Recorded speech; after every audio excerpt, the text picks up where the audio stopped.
Yeah, I've had my Gripmaster for 20-something years now. Nice. I found it the other getting day. the strong hand. Yeah, I was mainly using my left hand so I could do the stranger a little bit more. Oh, there you go. Nothing like the stranger to make it a little bit different. Give a little 10 seconds for Harambe. We have some explanation for that. We have none. Don't worry. Continue your program. The ship brought me back. I told you she won't let me leave. She won't let anyone leave. Did you really think you could destroy this ship? She's defied space and time. She's been to a place you couldn't possibly imagine. And now, it is time to go back. I know. To hell. You know nothing. Hell is only a word. The reality is much, much worse. Quite good. Attack warning. Is it for real? Attack warning is for bloody real. Live from Colorado Springs, the Drop Culture Podcast. Want to confirm, is this an exercise? Roger, copy. This is not an exercise. Come on, quick, get down. 1, 2, 3.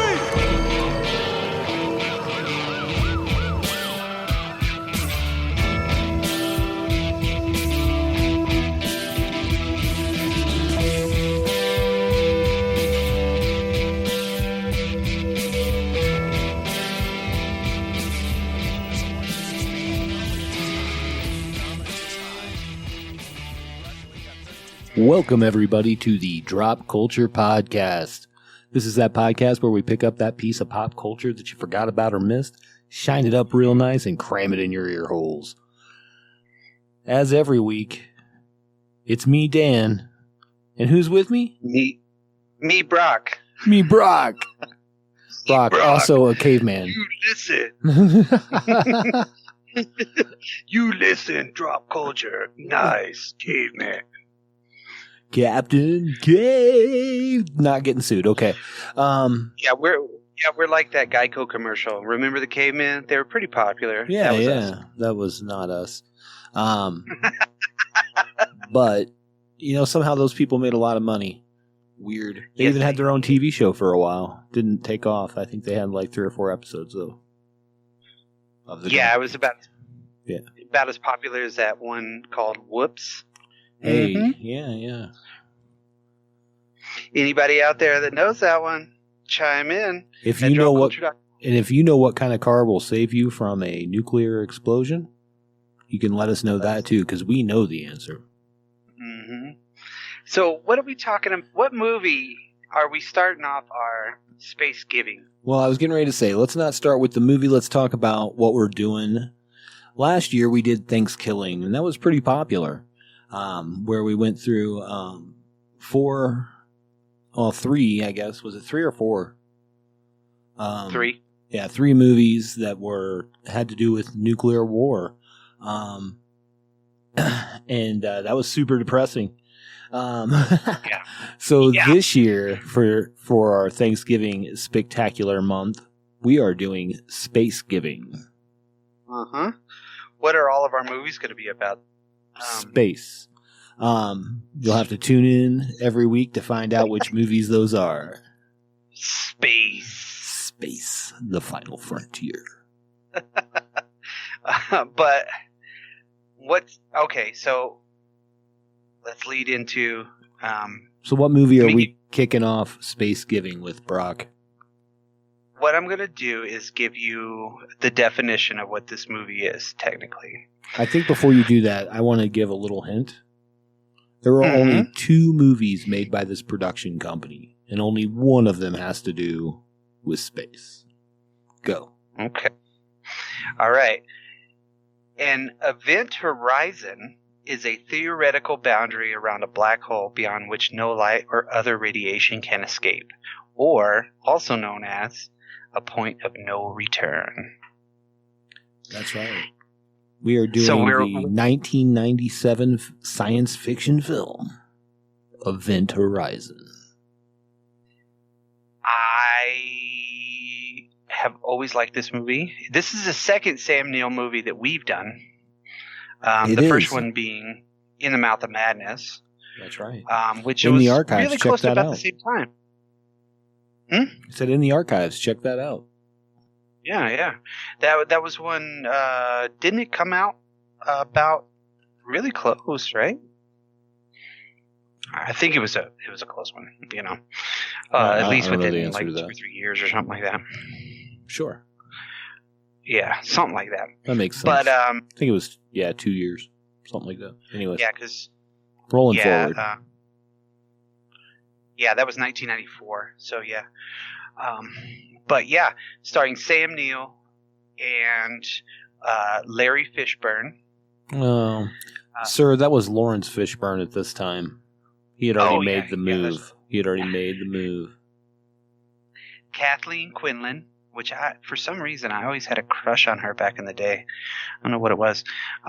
Jolie Richardson. It's because her name was Peters Richard in this movie. T. Jones. Jack Noseworthy, Jason Isaac, Sean Pertwee. Yeah. We'll get started with Lawrence Fishburne. First big movie that he ever did was Apocalypse Now. I think he was like 15 years old. Yeah, he was real young, that's for sure. And then you have, of course, Jurassic Park Sam Neill, which you really can not see him in things. Jolie Richardson, I always draw a blank on what other movies she's been on, you know, just because. I don't know. 101 Dalmatians, King Ralph. Oh my God, she did King Ralph? Wow. Yes. That rules. Yeah, I haven't really seen her in a lot of different stuff. Color Out of Space. She was on that show, yeah, for sure. She was also on that show Nip Tuck. If you ever watched that, it was a pretty crazy show about two plastic surgeons in California. Never watched it. It was pretty crazy. It was an FX show. Yeah. And then you had Kathleen Quinlan, of course. She did a lot of stuff in the 90s. I mean, she really did.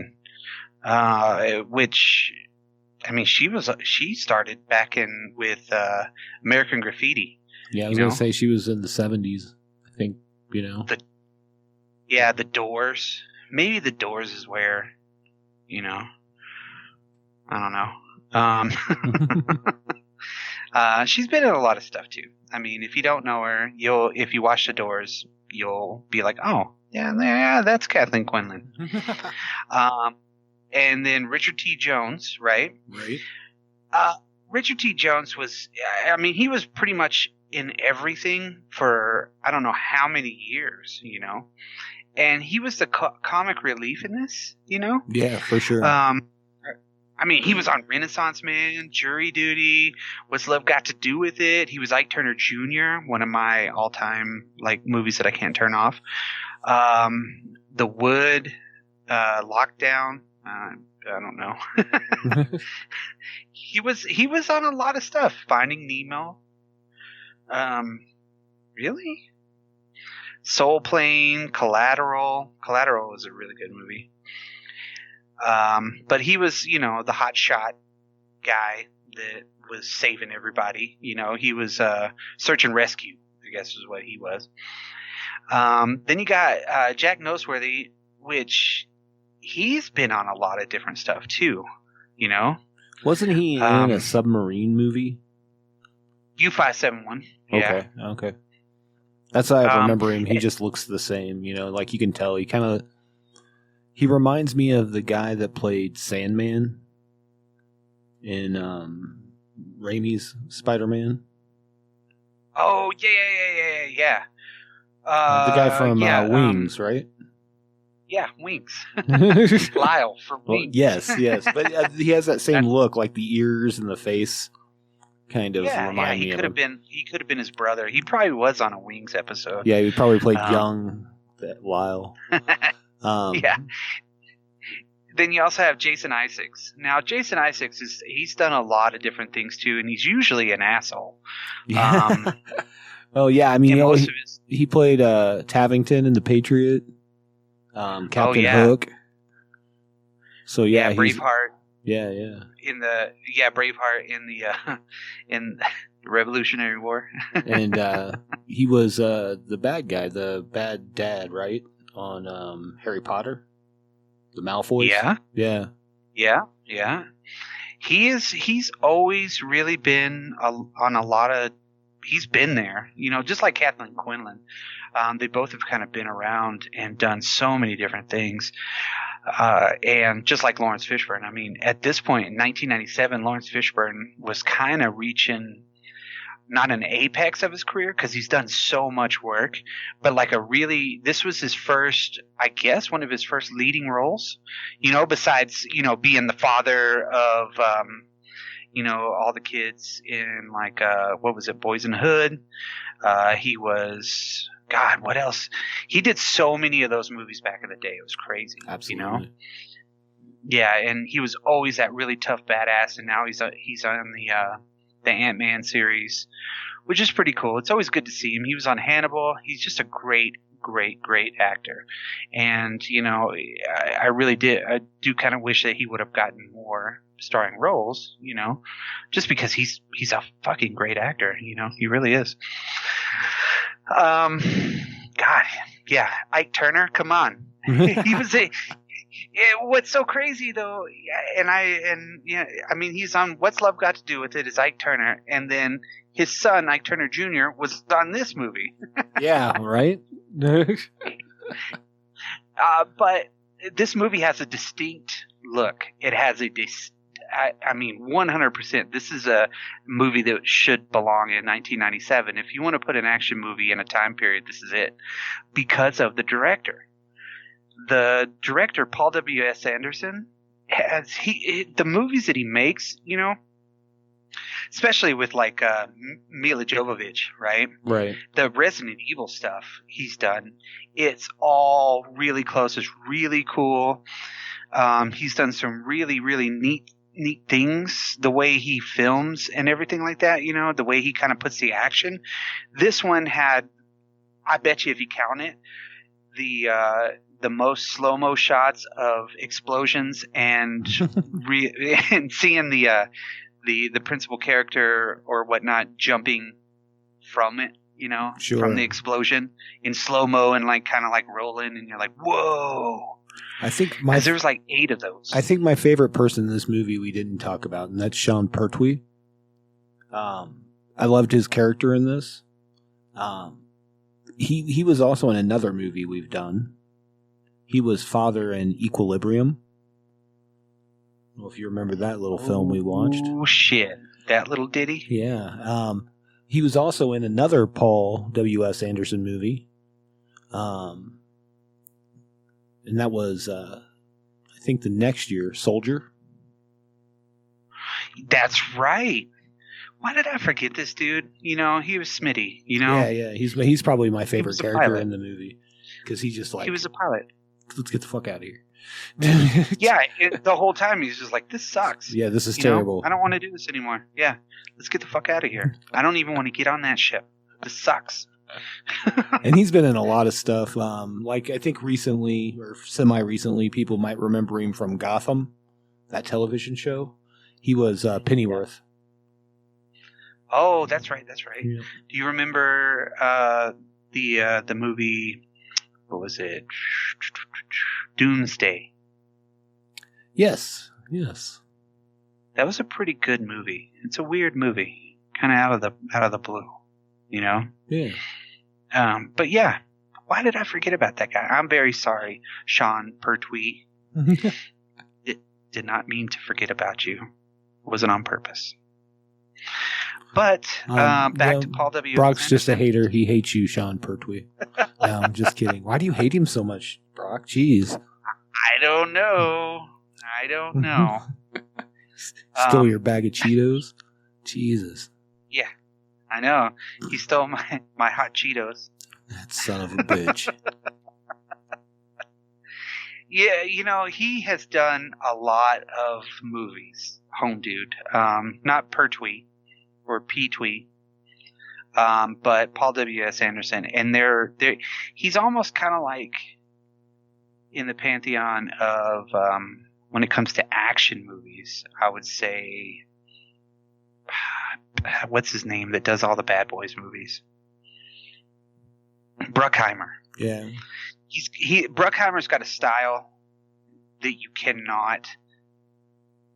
I don't know. I mean, you see a Bruckheimer movie, you know what to expect. With the Paul W. Anderson movie, W.S. Anderson, you know what to expect. You know what I mean? Sure. Like Monster, same thing.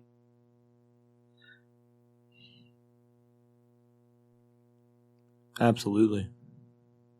What about Mortal Kombat? That was his first one.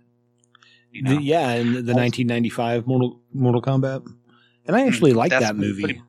Yeah. Who doesn't, man? I think like, some people don't, but we do. Yeah, it's bitching. I mean, it's just really freaking cool, you know? I mean, it was so ripe at the time to come out and make this dude's career, which is awesome. Absolutely. Know? And it brought him into he reignited the whole zombie craze with Resident Evil. Yeah, absolutely. That was another movie, like I would almost kind of put it with Scream, you know, in that same kind of anticipation for a new zombie movie on the big screen. And I'm like, oh my God, I can't wait to go see this. I went and saw it and was like, yeah, that was good. Yep. It's pretty much where I was at. I like Resident Evils.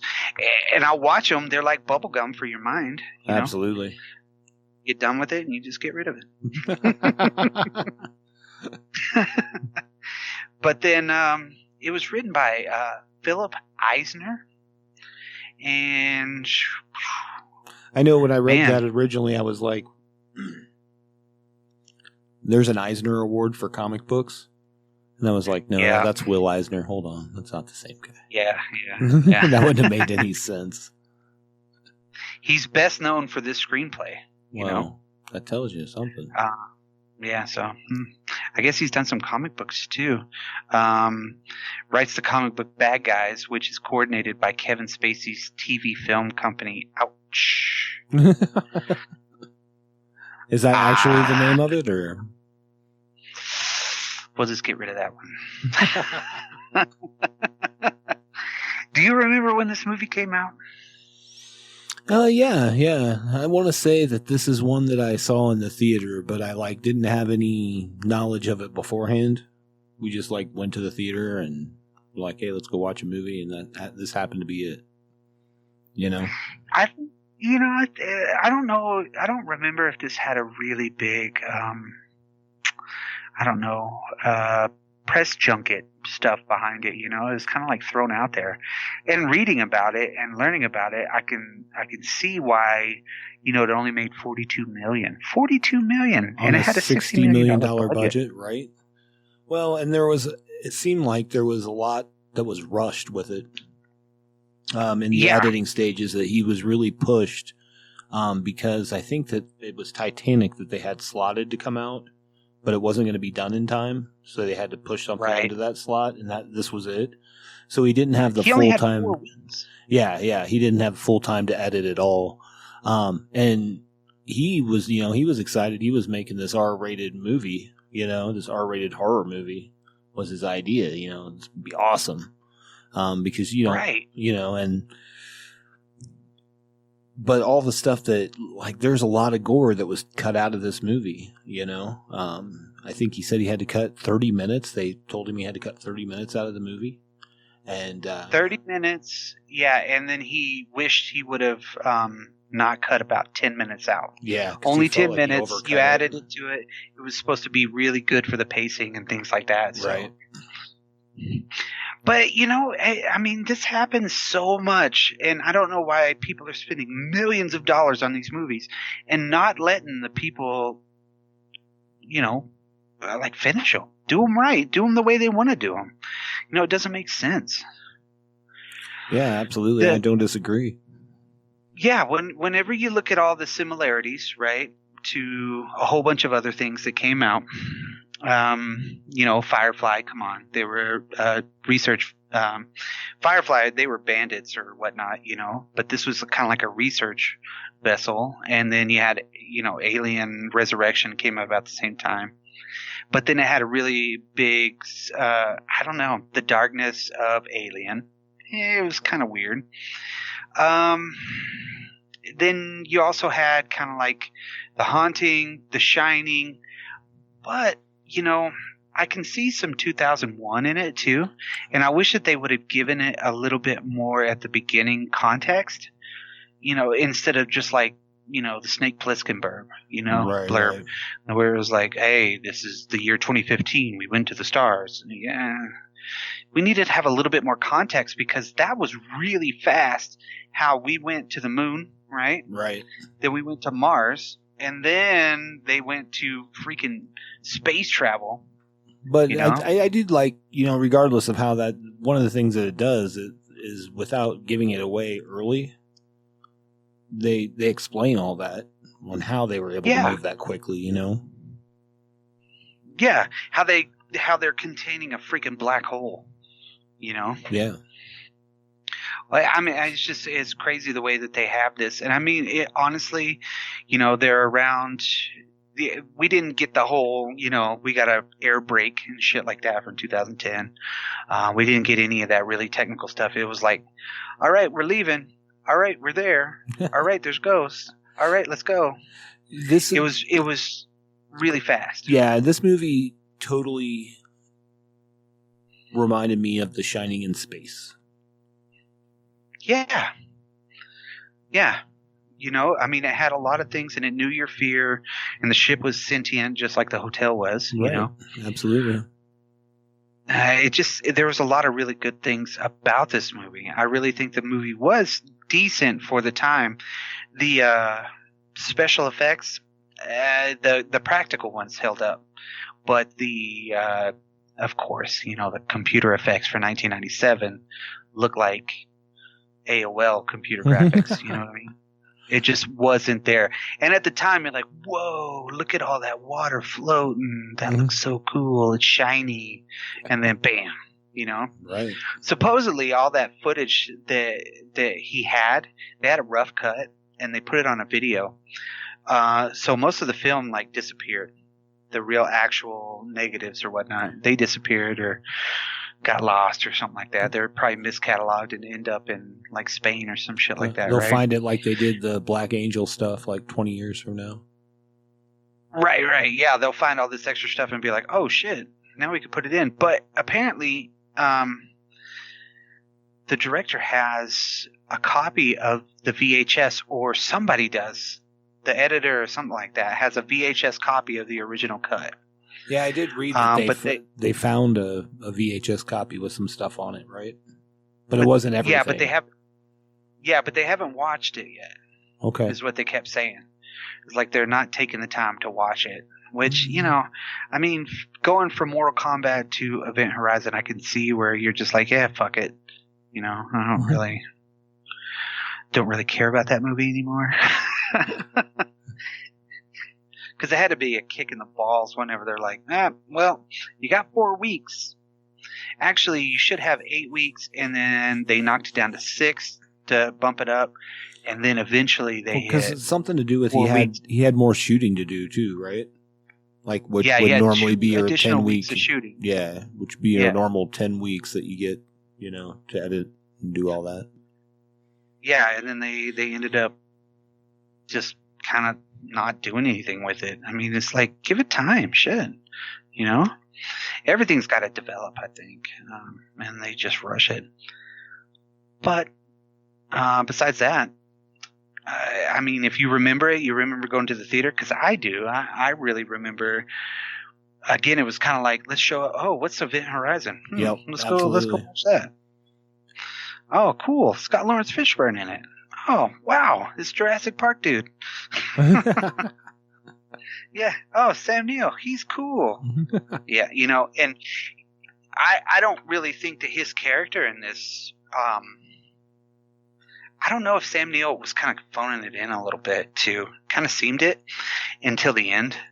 He just seemed willfully Like, I don't know, you know? Yeah, he was. Which, I don't know. I think that, like, looking back on it, like, he had one, information that none of them had, and he had an agenda that they didn't really know about. So maybe he was just holding that in. You know what I mean? And that was what he was trying to portray. You know, because he was very. Yeah. I agree with that, though. I know what you're saying. yeah, it wasn't one of his better better films, you know, or better characters, even though the character had a lot of different layers and a lot of different things that you could really get his motivation from, you know? Right.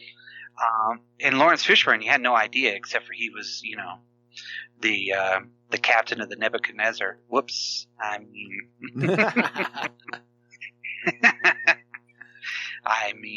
not the Event Horizon. I thought that the ships were awesome. You know, yeah. very reminiscent of a Klingon bird of prey / the whatever the one from Kubrick's movie 2001.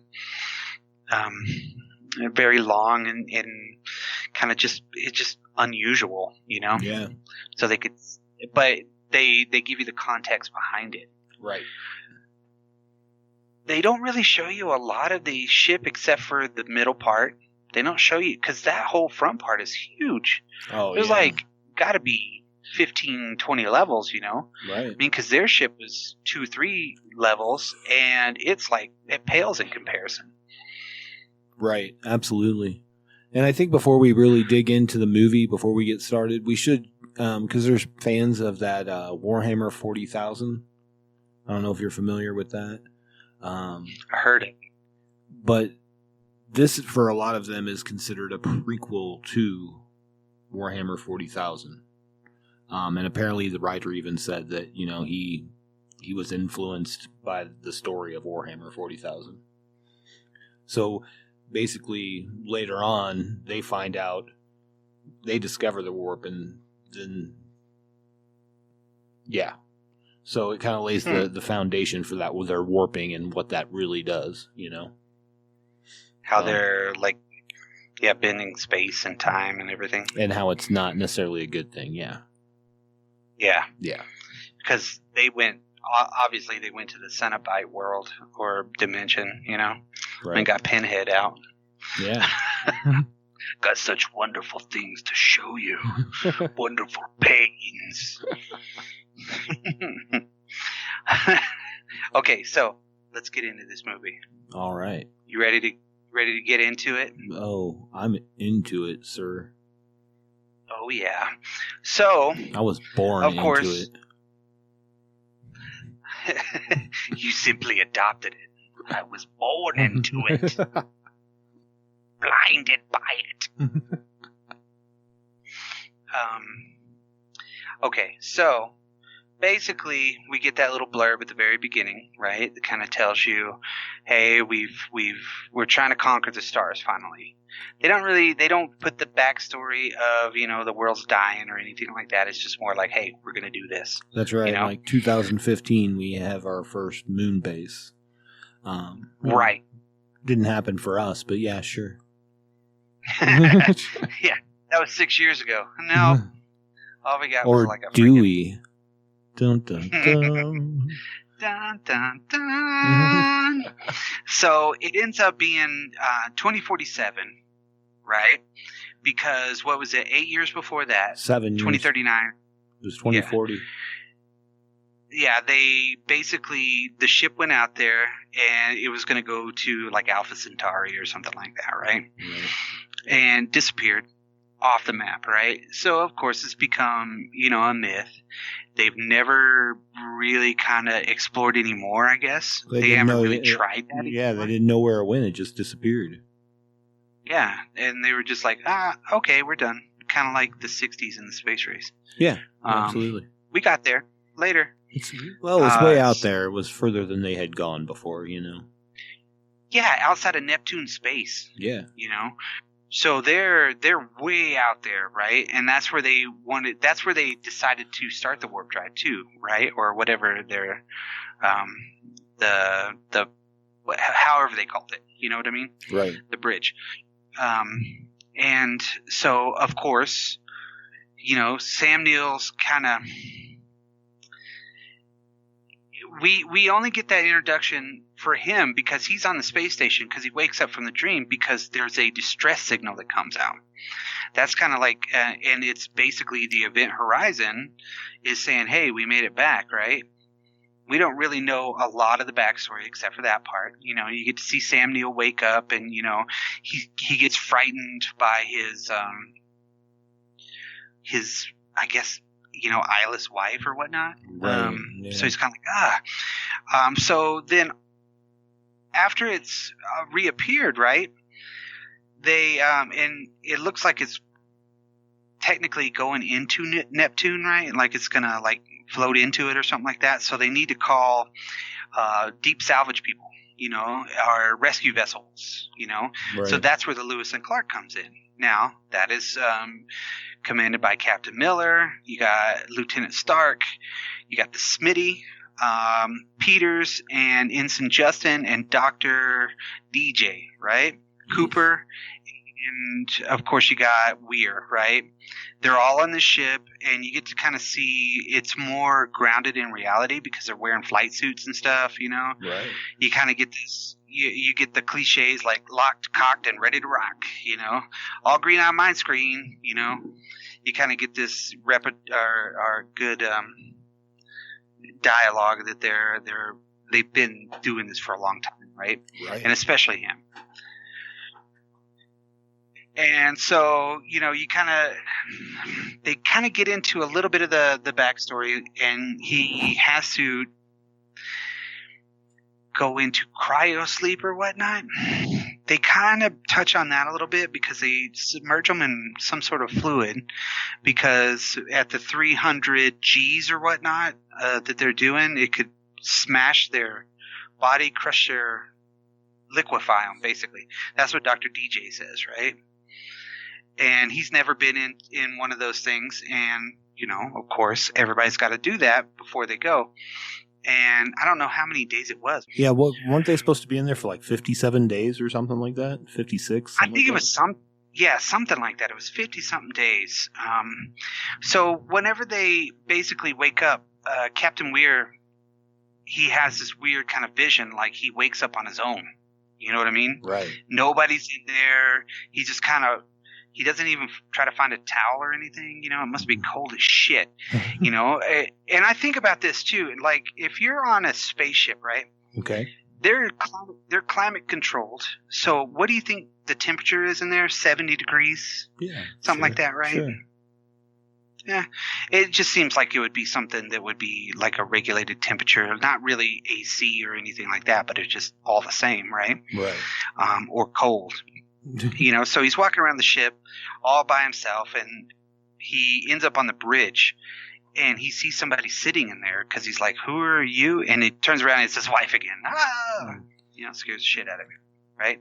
And then he wakes up, still in the cryo tube or whatnot, the water tube, and of course they let him out because everybody else is awake but him. And he's freaking out because he's having the dream or whatever, the vision.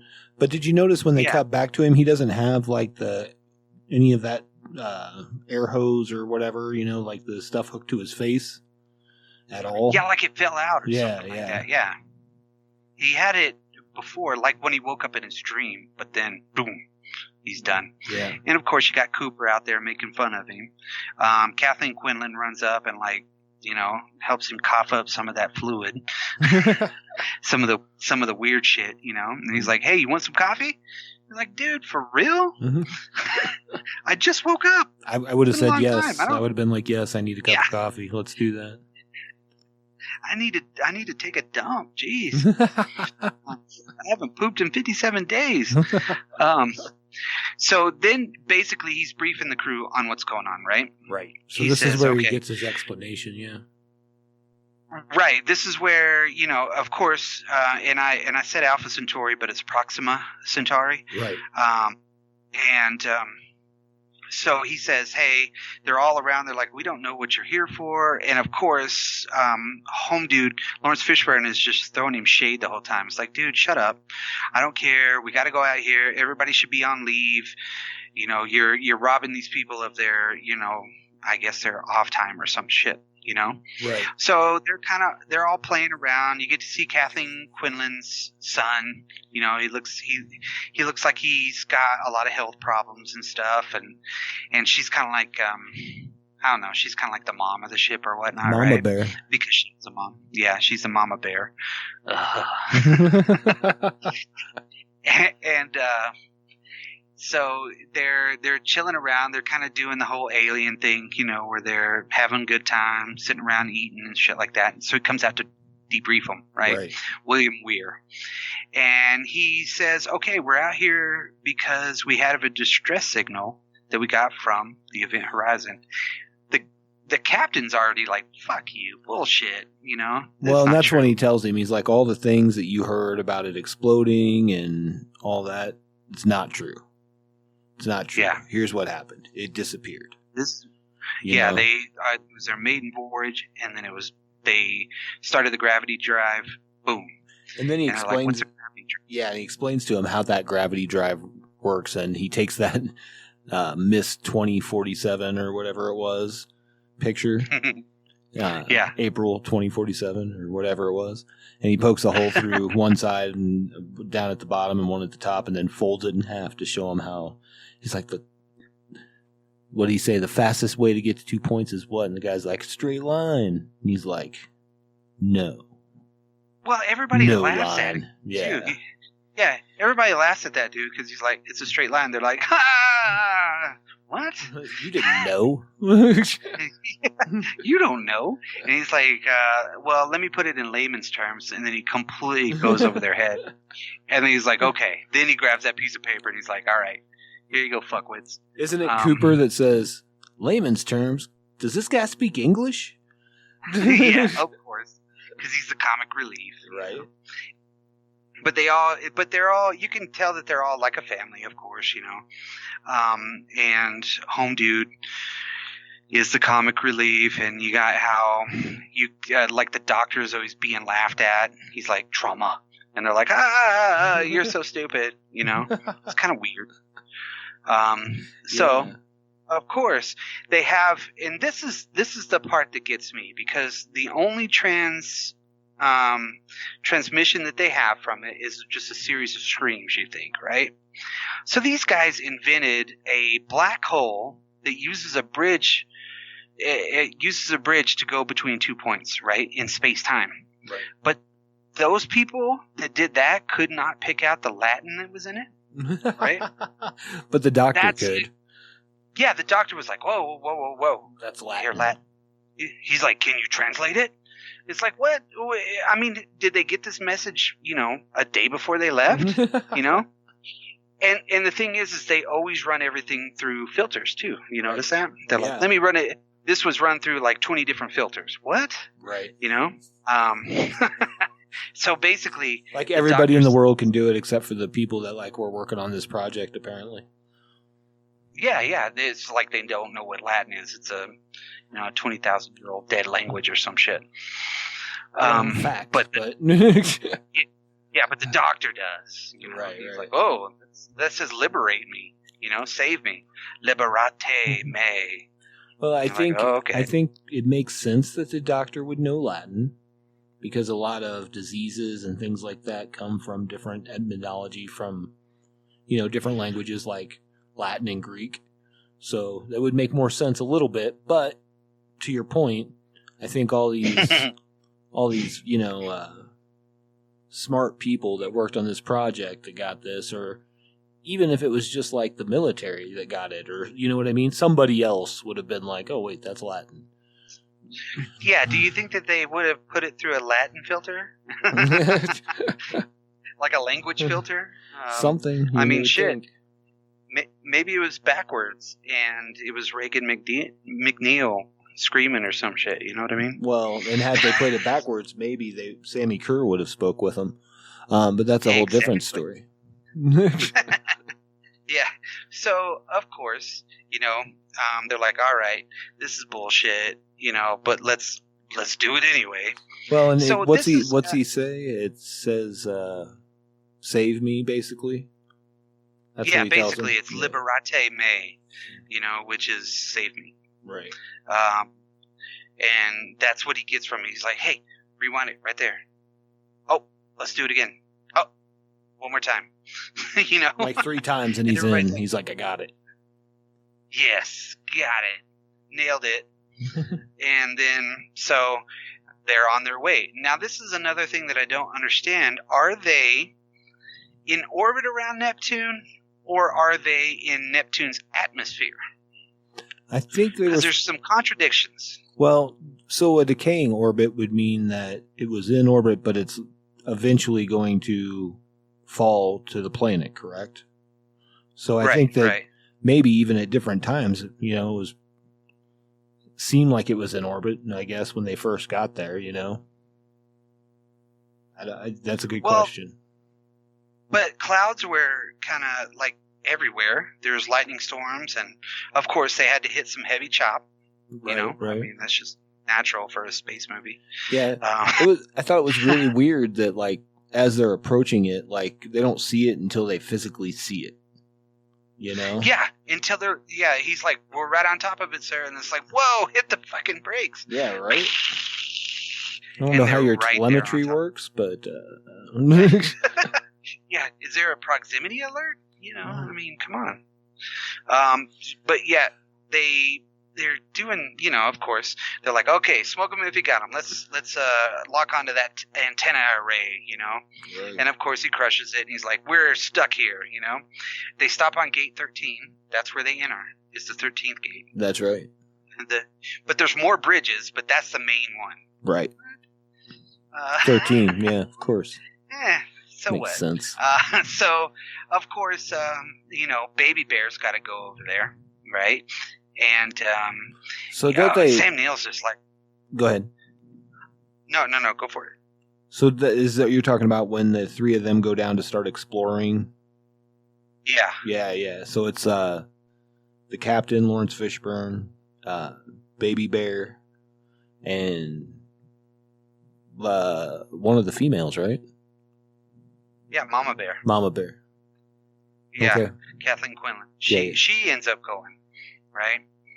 And they go across, of course, and there's nothing there. There's nobody there. There's no signs of life, They don't see any kind of anything, right? Lawrence Fishburne shits his pants at one point because he gets scared by a glove, that floats by his face. Yeah, and they're like, you got spooked, Captain. And he's like, shut up. And of course, Baby Bear ends up in the engineering, right? Because he's sent there by Lawrence Fishburne.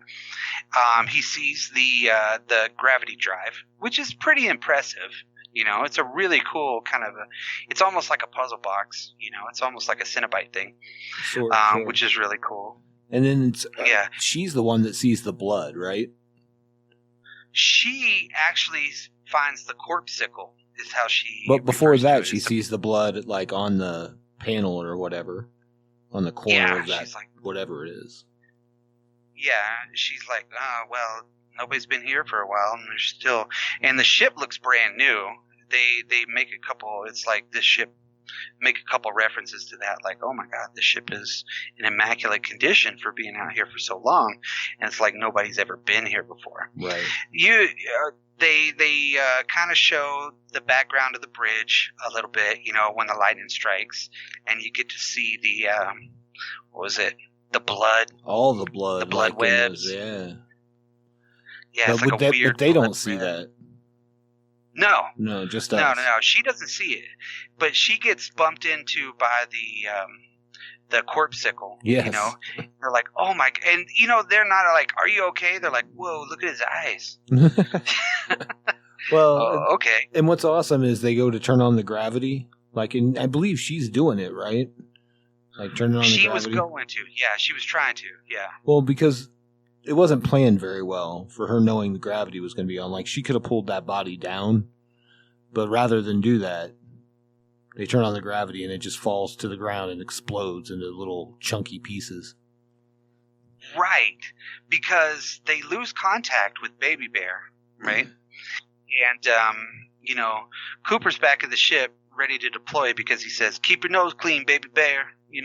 So he's ready at a moment's notice to go help his friend, Right. So that gravity drive turns on and it blinds him, but yet they can't hear him because communication is lost at this point.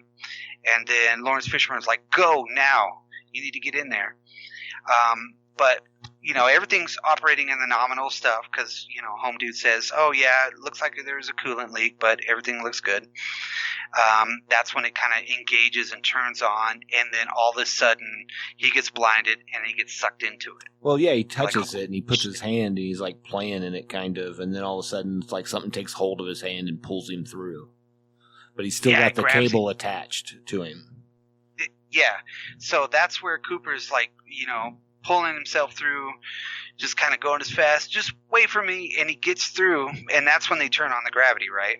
As soon as he grabs him, he comes out from nowhere, from basically the black hole, and they hit each other, and they're almost about to hit the wall, or they do hit the wall, and it kind of messes with the fluid and everything, and then she turns on the gravity, and then boom, they both fall to the ground. Home Dude is like unresponsive. You have no idea what happened to him. The other one exploded, the other body, and they're like, what happened on the ship? Because Kathleen Quinlan was actually pulling out the CD that had the ship's log. Well, at least we know they didn't get past DVD. In the future, they didn't have high res stuff. Right. So yeah, of course, she was when she was pulling that. That's when she saw the weird floating dude. Right. So they get him out. He's on the table, but he's like, his eyes are wide open, completely unresponsive. You don't know what the hell's going on with him, right? And Weir's like, oh, everything's perfectly okay, and Cooper's like, no, it's not. He came out of nowhere, and he's like, nah, you're stupid. You didn't see nothing. And he's like, yelling at him, and of course, Lawrence Fishburne is taking his person's word for it. He's like, okay, nobody in there anymore. Yeah. It's off limits. We need to stay here. You need to go do this, right? Because at that point too, right before she turns on the gravity is whenever, he gets sucked up and the Lewis and Clark gets its big giant explosion. Right. It kind of rips everything, and they have to make the decision to go over to the Event Horizon. Because it's just fine over there, but their ship gets all screwed up, right? Right. And he's like, you need to go concentrate, Cooper, on fixing the ship. Nobody's allowed in there. So Weir and Stark and, of course, Captain Miller, they all go back into the deal, and they're looking at it. And, of course, Weir's like, oh, this thing is so awesome, I'm glad we made this. And he's like, this is kind of messed up, you know what I mean? Right. Everything's kind of weird. I might have somebody that might not make it back alive, so it becomes this really weird kind of a deal, right? Right. And of course they're kind of, because they brought over their CO2 scrubbers, I guess, so they could to breathe. the other ship. Yeah, so it could recycle the air or something like that, take the CO2 out of it, And they're already commenting, we got 20 something hours before we got to leave, or we're going to die. We need to be out of here by then. And Weir's like, no, you're not leaving this damn ship. And they're like, yeah, we're leaving the ship. We're getting out of here in 20 something hours. We got to go. We got like 18 hours to go. Let's go now. So of course they're like, no, whatever. And they go in there, and they're kind of walking around, and Weir's just like, oh, look how awesome this is, And everybody's just like, everything's so creepy. It's just dark. Everybody's separated the whole time. Cliche after cliche after cliche when it comes down to this stuff, right? Right. And of course, Kathleen Quinlan, she hears the scrape of a hand on this weird, like, oxygen tent type of a deal. Right. What's crazy, though? right? Like, that wasn't there to begin with. Right. You know, and it just pops up, and she's not even the least bit like, where did that come from? I shouldn't go near it. But she does, and she sees her son with his legs all eaten up, and they're like this weird, funky, I don't know, bites or something like that on them. I don't know what it is. Giant skeeters, something. Yeah, they were pretty messed up for sure. Yeah, so of course she freaks out, right? Because she called the doctor and was like, hey, where are you? And he's like, I'm so-and-so. Is that you? And he's, no. And then he ends up scaring the shit out of her, you know, and she's crying. And of course Cooper saw that. They're all fighting on the bridge, you know, and it's like, I saw something too. And they're like, you didn't see anything. It must have been because Weir's like, it must have been something stupid, you know. It could have been, you know, some sort of air pocket or some shit like that, right? It's got a stupid explanation for it. And they're like, no, we don't buy it. You're stupid. That's kind of where, whenever I was watching Sam Neill on that, I was like, man, he sucks. You know, yeah. You could totally see through all of his explanations. Right. You know, you're like, well, that's not what it is. Everybody's freaking out because they go back into what was it? They go back into the gravity drive place because they are having a power drain, right? So they run all back there. So it's Captain Miller and it's Weir, and they run all the way to the back. Weir goes into the green tunnels, right? Sure. And he gets the shit scared out of him, right? But then we get Miller. He gets really scared because some flaming dude, like literally on fire, comes out of the water and it's like, you left me. And they're all freaking out, right? And of course, you know, Dr. Weir's not admitting that he saw his wife again, you know, not even saying anything, you know, about it, just like, whatever. And they're all like, no, I saw something. You saw something. Look at Baby Bear. He's almost going to die, you know? Right.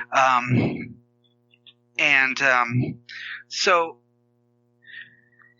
he's there. She's waiting by his side. All of a sudden, he ends up trying to decompress himself because Smitty is like, I ain't going on that ship. Let's fix this stuff. And Cooper's out there too. They're both fixing that big giant rip in the ship, right? In the Lewis and Clark. And of course, Home Dude. That scene where she's walking back and forth and the camera's like kind of behind and you see Justin on the table, right? Baby Bear, if you will. And then it was like, I didn't like it. It was like, you knew what was going to happen, you know, because then you come back and he's gone. Yeah. Ooh. Like, oh my God. Whoa. Yeah, surprise. So he's at the airlock, right? Right. And he's gonna open up the airlock because he's seen things, you know. He's been to somewhere else and it's freaking him out, and he's like, I'd much rather be dead than see this shit again. Of course, you know, Lawrence Fishburne, instead of the guy that was in charge of like rescuing, Lawrence Fishburne is like, screw it, I'm gonna go get him. You know, he's like, I want you to huff and puff and blow all the air out of your lungs, right? Because he like becomes conscious, like as soon as he pushes a button, he's like, oh, can somebody stop it? You know, somebody let me in. Like, but it's like, yeah, don't let me out, don't let me die. And of course, Lawrence Fishburne catches him in midair after he like pretty much has his whole entire body decompressed. And this is, again, are they in the atmosphere? Are they, because it's still space, they must be so high up in the atmosphere that there's still zero gravity because they have to wear gravity boots, right? Sure. But yet there's lightning and high winds and weird stuff, right? So I don't understand where they're at. And this will lead to another point too, later on down the way. So of course he rescues him. They get in, they decompress it, and of course he's pretty much gonna bite the dust, you know, because he's almost dying. Right. So they're all freaking out, like, you know, let's get over to the Lewis and Clark, and we need to make sure that we pretty much like get out of here because we have to move all this stuff. We have to do everything right. And then all of a sudden, Kathleen Quinlan's on the bridge with Stark, right? And I always call her Kathleen Quinlan. I'm going to say her full name the whole time, right? And so they're on the bridge, and she's running, the video through some filters again, mini filters. And then all of a sudden, boom, it pops up, and you hear the screaming. And they don't show you at this point what it was. Right. So, of course, they call everybody to the bridge that's still kicking it. And they're seeing this weird, like, I don't know, devil orgy, whatever. Yeah, they're like eating each other and crazy. Yeah, raping each other and just weird shit, right? Because it's just weird. And the dude's holding his eyeballs and everything like that.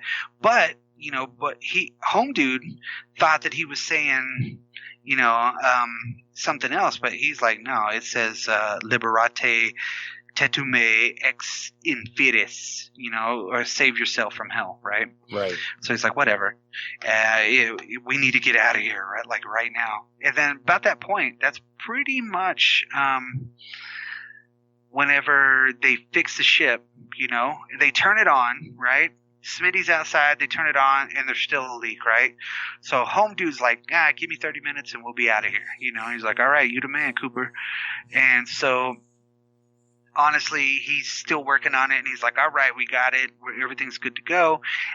And they're like, whoa, this is so crazy, because they watch that whole video and they see what they were like, hey, I want to thank all these people. I want to do all this stuff. And the captain from the Event Horizon are like, yeah, this is so totally cool. We're going to turn it on. And then boom, it clips to that, So you get to see everybody pretty much, kicking it and dying, Right. So they know what happened to the crew finally.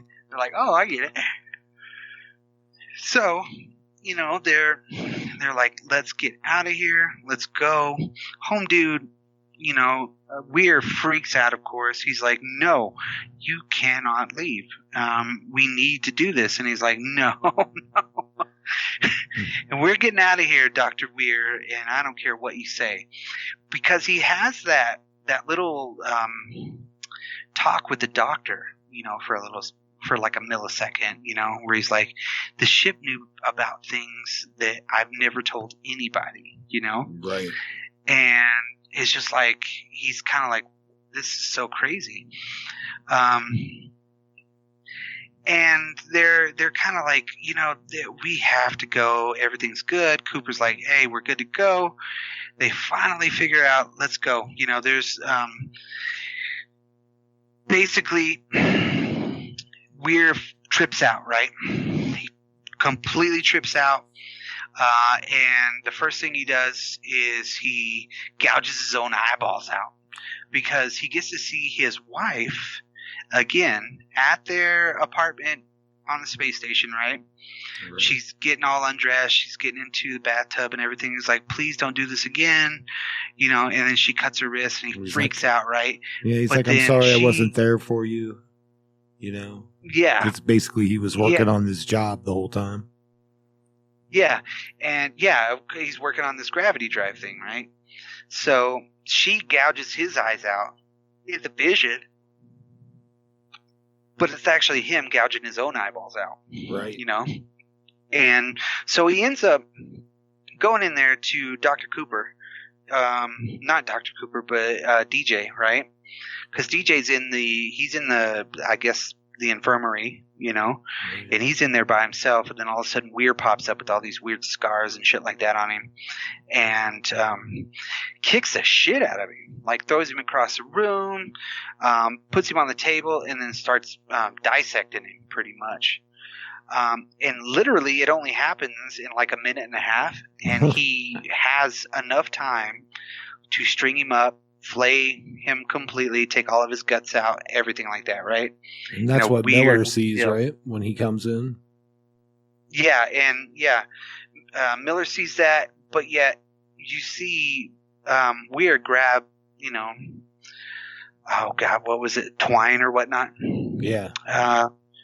And starts sewing up his, you never know what he's sewing up, right? Right. So, of course, Lawrence Fishburne is like, hey, if you don't want to leave this ship, you never will. So he grabs the kind of gun that they were using to fix the ship, which was like a bolt gun, kind of a weird deal, right? Yeah. It's and a bolt thrower. Yeah, he loads it up. It's like a handheld shotgun thing or something, right? Right. Like, screw this.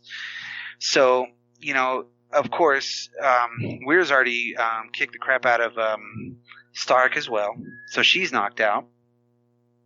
Everybody's kind of going down every time, you know what I mean? Right. And so Weir's knocked out on the bridge. He finds her, puts the gun down. Guess what? Gun disappears. Yeah, he's like, come on. And he's like, oh, shit. And then, of course, Weir turns around in the chair.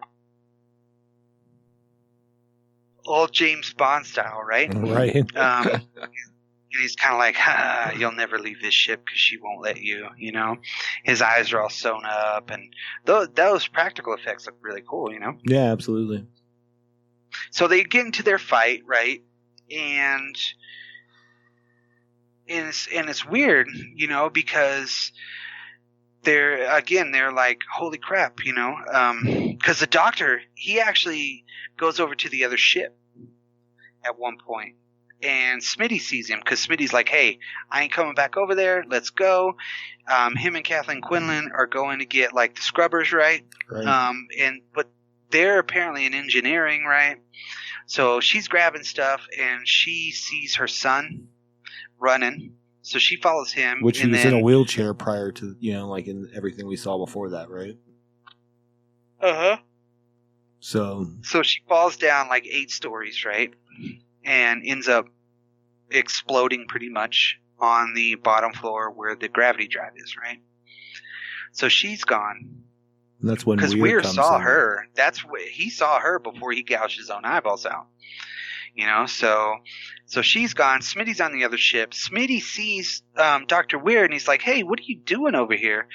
And they notice that, of course, at the very beginning, when they got onto the ship, they kind of gave that foreshadowing. What are these?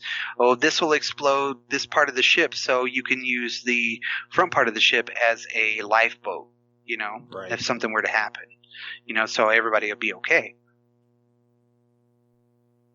Somebody will pick us up like you guys, right? Right. So, but what Weir did.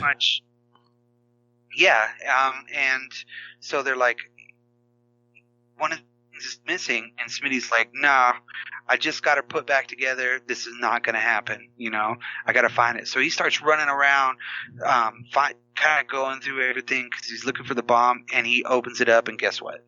It's inside his like backpack or something like that, right? It's 5 seconds it's in left. His backpack. He flips it up because he's like, yes, and it's like 5, 4, and he's like, yeah, that look that he has is so like terrifying. It's happening. Nothing I can do about it. Yeah. So it explodes the ship and it explodes Cooper out into space. Yep. Oh, okay. I can suspend disbelief all I want to, but the dude is floating out in space on a piece of wreckage, right, with his gravity boots on. And he blows his air tanks, okay? And he flies back to the ship. Yeah, as you do. I mean, so he's basically flying into the atmosphere without, burning up or whatever, however far they are up in the atmosphere.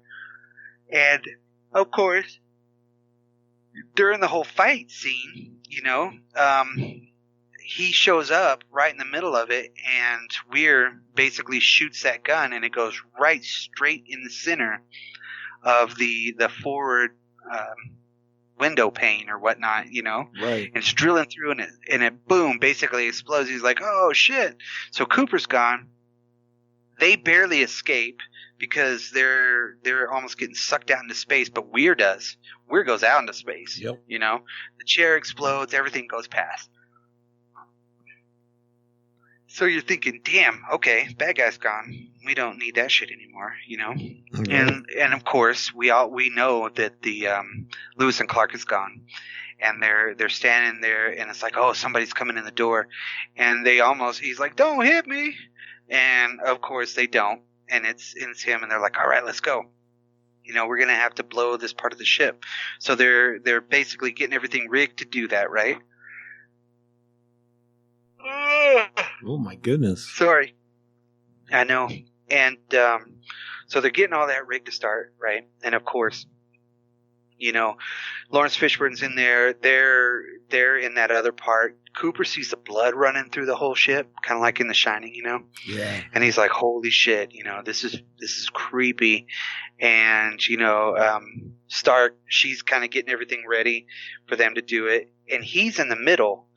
But yet all of a sudden that dude that he left behind, technically the guy on fire, pops up right in front of him. And because he gets the hand controller, right?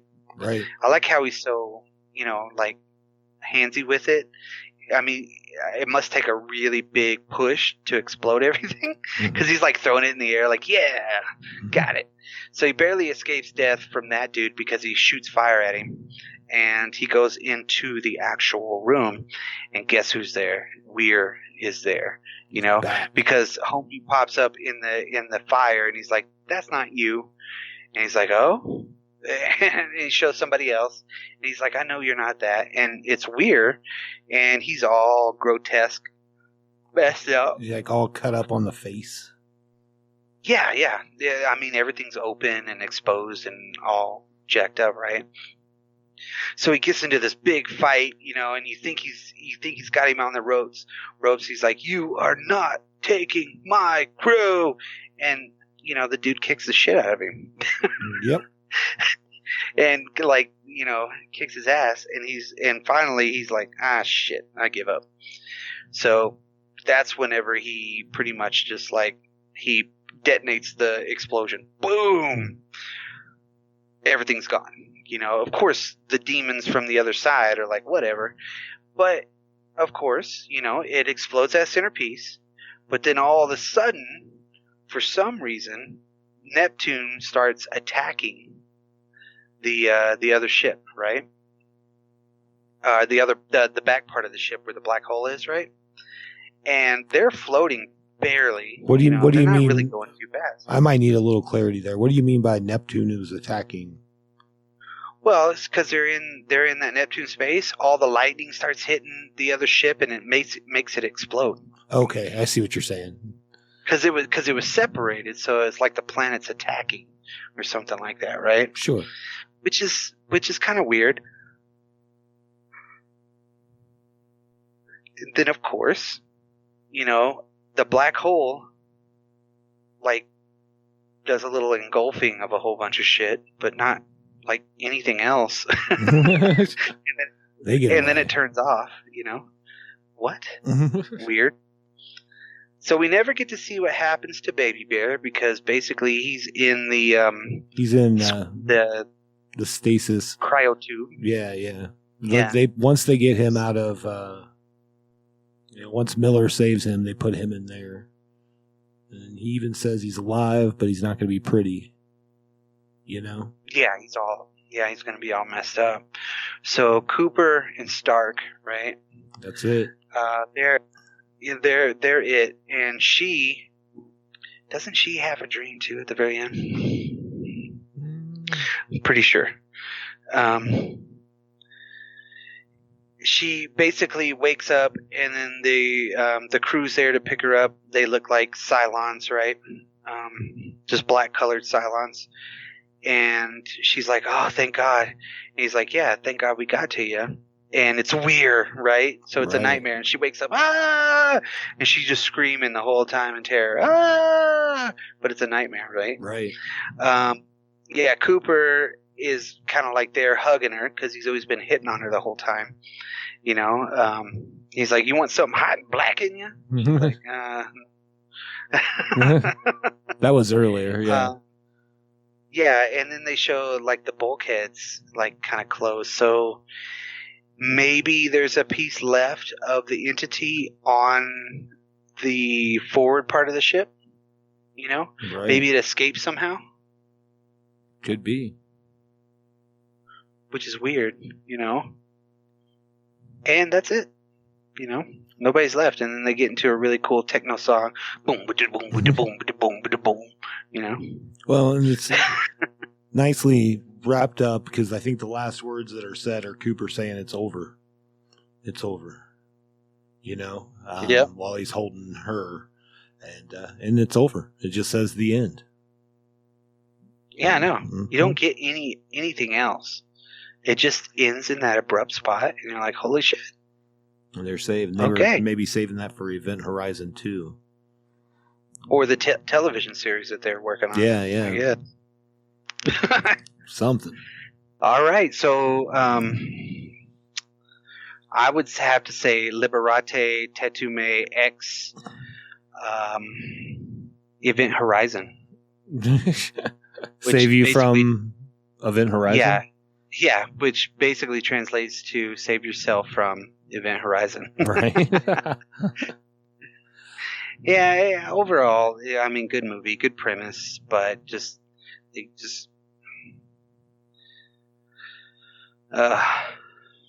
just executed poorly. Yeah, I didn't hate it. It was okay. Yeah, and I'll still go back and watch it every once in a while because you kind of have this, like, this could be a really good movie, but it just isn't.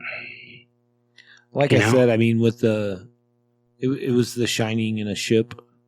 That's the way it seemed to me very much. Obviously, without quite the intensity that The Shining had, you know. Yeah, it didn't have the execution and I don't know. There was like I said, there was a lot of explosions and people jumping from the explosions. You know, sparks flying everywhere, kind of like a John Woo movie. Right. You know, slow-mo jumps and shit like that, jumping off into nowhere, and you're like, what? Yeah, I would say like I said, there was a lot of the filming, like in the filming, where it was like, yeah, we've seen this same setup in every other horror movie. You know what I mean? There's a lot of that, I thought, you know? Yeah. And so it was what it was. Yeah. What would you give this? What kind of rating would you give this? 2 stars all the way around. Okay. Yeah. 2 stars out of 5. Okay. You know? I'd probably give it a 2.5. Okay. It was enjoyable to watch. It wasn't terrible. It wasn't scary to me. You know what I mean? By any means. But I like the idea of it, and I think that's what probably captured me more than, you know, like you said, the finished project, you know? It was more what it could have been. Yeah. Yeah, could have been better. Could have been better. And supposedly it was, 2019 when they said they were going to be making an Event Horizon TV show? The TV show? Yeah. It was Paramount and Amazon. Yeah. So maybe we'll still get that. Who knows? Might be a Netflix show. Maybe it'll be better. I think it'll be an Amazon show if Amazon's involved. Yeah, I would think. Yeah. But or they'll just sell the rights to somebody else. Yeah, who knows? It'll be on Paramount Plus for free. Who knows? I think it'll be on the Peacock. Get off my Peacock. Yeah. Final thoughts? Like I said, I mean, there was some tropey stuff in it. I think that, like we talked about initially, you know, like obviously, I think it suffered from some over editing. But it is a good idea, like you said, it just wasn't pulled off as well as it could have been, you know. Yeah, it just wasn't there, you know. And I think that it suffered from, you know, rushing and bad cuts and just it was plagued with a lot of problems, you know. It could have been an extremely awesome, badass movie, you know, if they would have given it time to develop and really kind of, I don't know, come into something that was different and new. Because, I mean, like you said, it had a lot of tropes, had a lot of cliches, had a lot of BS in it, but I mean, they could have turned that into something cool, you know? Right, and I'm going to be real honest, as far as Paul W.S. Anderson's movies, he's okay. Yeah. Because let's be honest, the Resident Evil movies are fine, but they're popcorn for your brain. Yeah. Alien versus Predator, again. Same thing. Yeah. You know, I can't think of one of his movies where I'm like, yes, that was so good. I didn't really, I don't know what that would have been. You know what I mean? Mortal Kombat. And I know he made all those Death Race movies that were based off Death Race 2000. And again, I think probably Mortal Kombat and Soldier. Those are probably the two movies where I'm like, yep, those are good movies. Everything else is kind of meh. So yeah, Soldier was there. Soldier was just different, you know.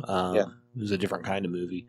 But and Mortal Kombat for 1995 was, you know, it was exactly what it should have been. But Mortal Kombat! But I think after that, it was just a doldrum of pretty average movies. You know, it wasn't anything that blew my mind for sure. Yeah, Resident Evil wasn't particularly great, but it was a decent movie. And I have yet to see Monster Hunter, which he did with Jovovich as well. Yeah, they were married for a long time. They might still be. Oh, really? I didn't know that. Yeah. Makes sense because he does all her movies now. She does all his movies. Maybe. You don't know. They're like, let's get Jovovich for this. Oh, guess we're going to hire Paul W.S. Anderson too. We got to get not Paul Thomas. He won't do it. Paul Thomas won't do it. Let's get this other Anderson. What about Wes? I think looking through his movies, though, really, like Mortal Kombat was probably one of his most successful, you know? And then, oddly enough, Resident Evil Afterlife. You know, for what those movies are, I don't mind them. Yeah, no, and that's exactly it. Like I said, they're good popcorn movies. You know, you're not getting a lot of substance out of them. That's for sure. Right. Never will. Yeah. I just don't think he's that kind of movie maker, and that's okay. At least he tried with this one. You know what I mean? It was a little bit different out of his norm, I guess. Out of his repertoire. Yes. The repertoire. But yeah, I'm not sad I watched this movie again. It was good to watch again. Yeah. No, I'm totally with you. And I've watched it, you know, subsequently. I don't know. I did watch it two times. I did for this as well. Times. Yeah. I just watched 2-3 times, something like that. And yeah, I mean, it was good, but it wasn't, you know, it wasn't crazy, but cool. So that about wraps it up. Yeah, I think for a movie like this, you know, like what I said, and for you guys at home that are listening or wherever you are, it's more about the concept of the movie. It could be amazing, you know. Yeah. It just wasn't pulled off as well as it could have been. So I think that's the nugget of good that's in this, you know. Truth. Yeah. That's the truth.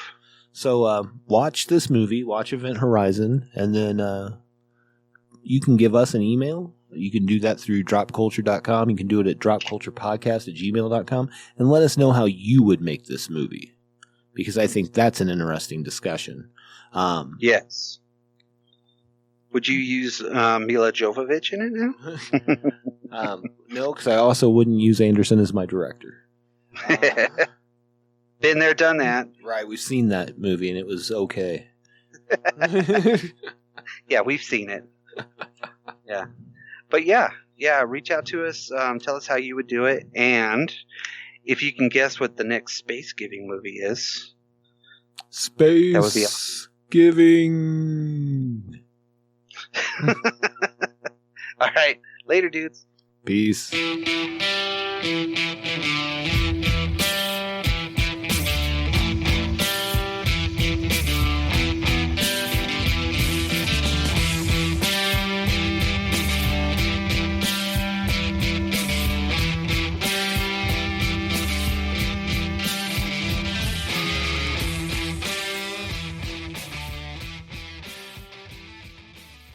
Ah, shit. I give up.